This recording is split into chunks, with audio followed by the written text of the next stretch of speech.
All right, it's Friday, September 22nd. I'm buying some Netflix 390 puts here at 9.99. Last trade. They're asking 10.20, and I'm buying it here on this. If you look at the first push down on the day, 3 bars, orderly pullback to the midpoint of that bar, and then starting. Had a couple of opportunities in this little area here to start up, and now we're getting the red bar heading down on the 15-minute chart. So I'll look for a push towards the lows of the day.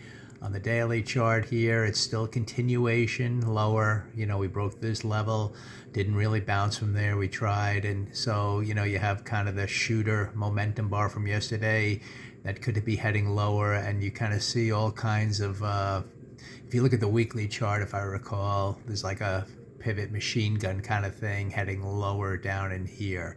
So this is kind of a breakout from that area. The continuities to the downside, you never really know where it's exactly headed. I mean, it really wants to get weak. We could be heading all the way down here, below 300, so that's a long way to go. But I think somewhere in this area, we're taking out some stops. We're breaking out of this area. Didn't really, rally. So that's the big picture. On the intraday chart, one of the weaker stocks today.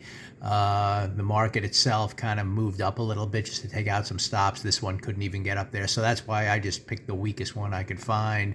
As I look around, you can see stocks like Meta moved up nicely for good gains in the morning and everything else. So anyway, we'll see if this kind of works down towards the lows of the day. That's kind of the target here.